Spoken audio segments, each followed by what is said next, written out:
Now at 6, arts and artists come together at the 10th Annual Arts Fest at the Cornell Complex in Joplin, and we are there live. Plus, kids at the Columbian Elementary School in Carthage learned a lesson from some international students. And bargain hunters make their way to Fort Scott, Kansas for the town-wide garage sale. The 4 states' most watched news starts now. The evening is warm, but there's a lot of cool art to see as this 2-day festival gets underway. This is KOAM News at 6. I'm Tanya Bach, live at the Cornell Complex in downtown Joplin for the Fine Arts Fest.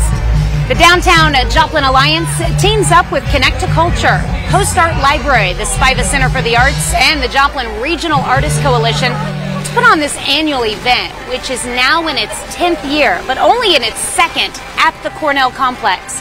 Event organizers hope the festival serves as a way to introduce new people to the world of art. Can provide a lot of things for the people who are creating it, in addition to the people who are taking it all in and enjoying it. And so it could just be a really good way to introduce people to things they've never been introduced to before. From 10 in the morning until 5 in the evening. Of course, there's a lot going on today. It is very bright. But there's football going on tonight. There is. So a lot of people outside. Yeah, and we got this going on downtown. It's actually heated up a little bit more over the past hour. We had some showers and thunderstorms in the region earlier. If we look outside, most of us are hanging out right around 90 degrees, and it looks like as we go through the evening hours, most of us are going to be slowly dropping back through the 80s. We have mid-90s out across Kansas and Oklahoma. If you are heading out, I'm sure you are shortly, we got Friday night 4-state football, 87 at kickoff, 79 by the time we get into the fourth quarter. We had scared thunderstorms earlier, but everybody's going to be dry for the next several hours. However, we got some thunderstorms rolling in later on tonight, and chances continue Saturday, Sunday, and Monday. So we're going to break that all down for you coming up here in just a bit. A lot to talk about. Absolutely. All right, so get on out here to Arts Fest. All right, students at Columbian Elementary School in Carthage had an opportunity to take part in a culture fair today. KOAM's Melissa Alexis has more on the event. A traditional attire from Ukraine, so you can see like different flowers on here. International students from MSSU shared their culture with the students of Columbian Elementary School. Students from the elementary school brought a cultural dish to school as well. We are going to taste test all of the different dishes of food, and they are individual to each classroom depending on what families decided to bring. So in my classroom we will have pupusas today, as well as some tamales, hot dogs, chips. Heather McConnell, a kindergarten teacher, says the students at Columbian Elementary School have diverse backgrounds, and they wanted students to learn about the backgrounds represented at the school. This is the 3rd year that MSSU international students have visited the elementary school for the culture fair. Being diverse is always good. It just expands your point of view in like the whole world. So important, and our students love seeing different cultures and identifying how we are all so different, but also yet the same at the exact same time. The elementary students got to learn everything from food to music to clothes and more. They even learned about the international students' native language. We have a letter R, which we have to roll our R on, and some students just cannot do that because you just don't use that sound here. But it was pretty fun for them to try. Columbian Elementary School was happy to broaden the horizon of the students and help them learn about different cultures.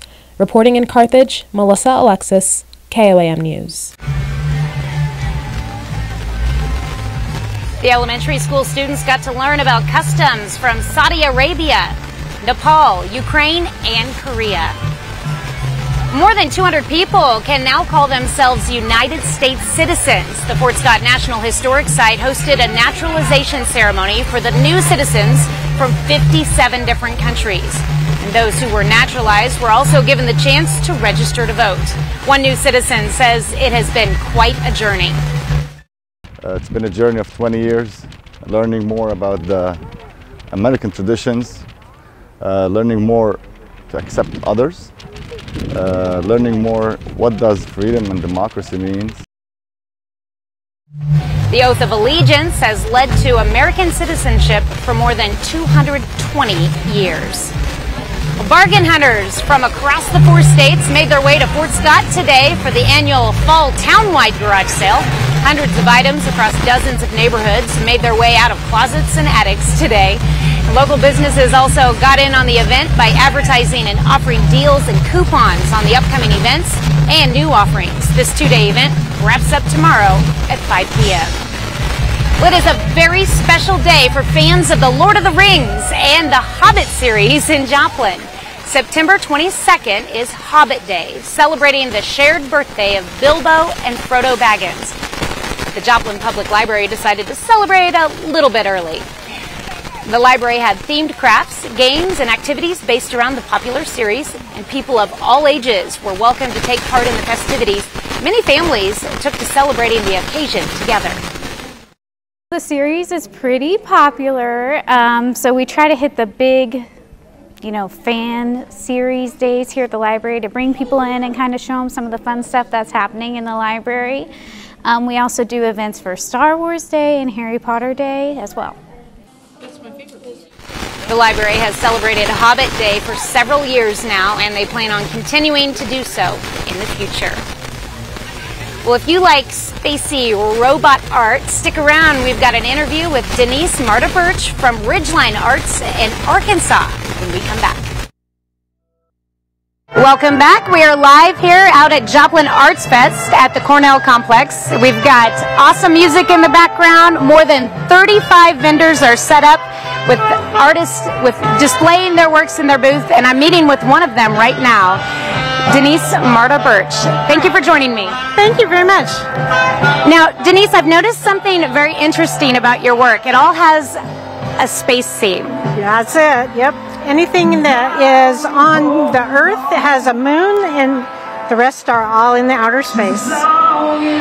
So, you told me you've been doing art your entire life, but how long have you focused on this specific type of art? Just since COVID. It's changed my whole direction. I went from doing murals and portraits into doing space, because I looked up a lot. Okay, talk to me about some of the pieces that you have up here. This one's called the Red Planet series. It's my newest series. It's like, what would it look like on a new planet? So instead of one moon, you'd have 3. Okay, what about this one? This one's called New Neighbors. The original is in St. Louis now, but this is a print that I made of it, and it took American Gothic into a different realm with robot neighbors. Now, I don't know if you ever get this, but when I immediately saw the ones behind you, I thought of Futurama. I get that a lot, yes. You do? Yes. Okay, so why'd you decide to combine like the robots with the space stuff? I had little wind-up toys, and during COVID I was playing with them and thinking, well, they might look good in space. So I just kept on playing that around and started painting. That is actually a Buck Rogers spaceship that I painted, and these guys are all wind-up toys. Wind-up toys? That's really cool. Yeah. Okay, so you're based out of Arkansas, is that right? So how can people get a hold of you to find your work if they couldn't come this weekend? Our store is called Ridgeline Arts, and we're a .com, and if you just type in Ridgeline Arts, it'll show up. Well, Denise, thank you so much for meeting with me and sharing your work with us today. It's really amazing. Thank you very much. All right. Well, a little later, Carthage faces off against Nixa tonight on the football field. John Dales is live in Tiger Country with a preview of tonight's Game of the Week.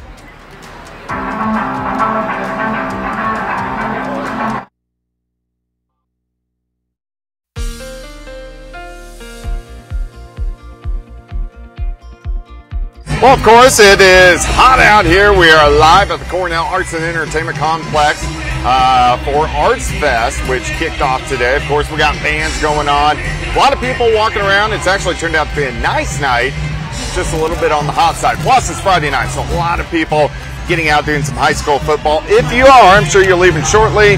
87 at kickoff will drop to about 80 by the time we get into the fourth quarter of most games. Check out our temperatures. It is up there, 95 Sedan, 94 Bonita, 94 in Chanute, 89 in Lamar. Monette is sitting at 88 degrees. Well, it looks good. Here's 7th and Rangeline, 89. We got southwesterly winds at about 5 to 10. We did get some scattered showers and thunderstorms in here earlier today. Those are all gone, but I do think we'll get some additional ones in here later on tonight. But at least the next several hours are shaping up pretty good. So not much going on for us right now, but let's look just to the west. Look at that complex. Showers, thunderstorms just to the west of Wichita, and eventually that band or complex will start to head toward us late this evening into the overnight hours tonight. Still several hours away. This is all rotating around that big swirl that you see just west of Houston, a big upper level high, and then right behind it to the west we have our next storm system, which will start to affect us as we go into the weekend. So let's break this down. Let's walk through this. For you tonight, we're going to watch this complex of showers and thunderstorms start to push into our western counties. This is going to be about 9-10 p.m. Some of these storms can be a little bit stronger. We can't rule out a low-grade severe thunderstorm, meaning some gusty winds and small hail. By midnight, this starts to push into southwestern Missouri, but you can see it's mainly along and north of I-44, and then kind of pushes south and east by morning, and then mainly gone by Saturday morning. So fingers crossed, we do need the rain. Then we heat up on Saturday, hot, humid, very similar to what we are seeing today, mid to upper 90s across the region. Some isolated thunderstorms, southwestern Missouri, as we get into the afternoon, and then better chances for thunderstorms tomorrow night, especially north of I-44. So these increase through the night. The heaviest rain is going to stay north of us, but we will start to get into the action late tomorrow night into Sunday morning. But our best chance for rain is actually going to roll in on Sunday afternoon as the actual cold front starts to shift through. And then we'll have bands of showers Sunday evening, Sunday night, all the way into Monday morning. And also with that cold front, our temperatures are really going to start to cool down. All right, rainfall potential. Of course, we got to see where the heaviest storms kind of set up, but at least we got some good chances. So as we go through the next, let's say 72 hours, we are going to see those chances for rain. And the heaviest amounts of rain, at least potential, is going to be along the north of I-44, where a lot of areas can pick up a half an inch, maybe upwards to an inch. Breaking down your weekend, 96 hot, humid Saturday, 89 on Sunday. Of course, we're going to be watching for a few scattered storms, but if you do want it to cool down, because the official start of fall is right around the corner, check this out. With some showers on Monday, clouds sticking around, we are looking at high temperatures into lower 70s. Which is a big, big switch. Near record highs for us today and tomorrow, 96, 89 on Sunday, and then high of only 73 once we get into Monday. We're only 78 Tuesday, only 77 on to Wednesday, so we get a really good stretch of nice temperatures as we go into next week. I wish we could have those 70s today. It would be nice, but at least we're dry. It's nice. So. Yeah, we can make it through a couple of hot days. There we go. We've got our fans here keeping us cool. We got a fan over here. Mm-hmm. There's live music that's going on this evening. Yeah, it's not a bad night. Yeah. All right, thanks, Doug. You bet. Well, the Joplin Humane Society says there is an influx of medium to large dogs in the Joplin area. According to the shelter, some dogs were left at its doorstep earlier this week. Birds are being found throughout the community. The society is asking for foster parents to help shelter these furry friends. We did take in the husky mix that fell into a sinkhole, and he has found a new home.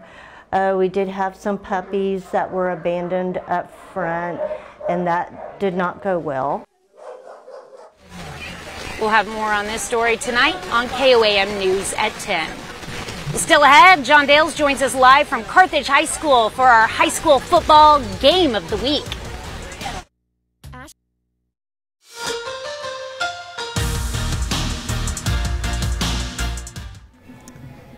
Hey, and welcome into KOAM pregame live. It's a beautiful night for high school football as the sun's about to set, and we join you live from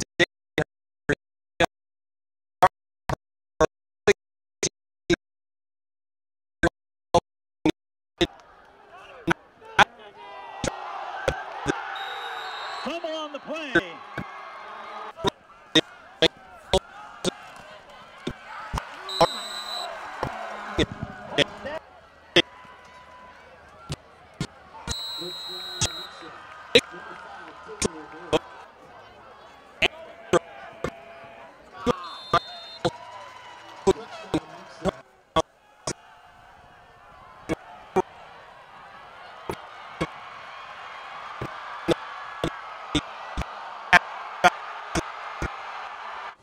COC Neosho is undefeated. Wildcats are 3-0 for the first time in 8 years. They've got a great shot to go 4-0 tonight. It's homecoming night, and they play host to Waynesville, who's winless to this point. Neosho is averaging just under 40 points per game this season. Over to Kansas, a bunch of important games there as well. Frontenac is off to a great start. The Raiders are 2-0 under head coach Leon Miller, who led them to a state title back in 1994, a good 10 years before most of his current players were born. Now tonight, the Raiders go on the road to Riverton. Frontenac has beaten Galena and Colgan. Riverton beat Baxter Springs but lost to Girard last week. Now this is the Rams' first home game of the year. They'd love to end Frontenac's perfect season and cause some chaos in the CNC. Now over to the SEK, Pittsburgh and Labette County both had big wins in their season openers. They also both lost a week ago. Tonight, the two of them square off at Hutchinson Field. Game there between Columbus and Colgan got so weather delayed last night that it lasted into this morning. Technically, second game of the day on that field. Now, a couple of interesting games of note down in Oklahoma tonight as well. We'll be at Welch High School's homecoming game against Cave Springs, as well as Quapaw hosting Commerce. A very important game for the community. They're celebrating Native American Night. Quapaw Nation is the game's sponsor. And of course, we also have pro football this weekend. The Chiefs play their first road game of the season. They take their 2-0 record to Atlanta, and it's just September. But don't overlook the importance of these early games. More on that in this week's Minute with Mitch.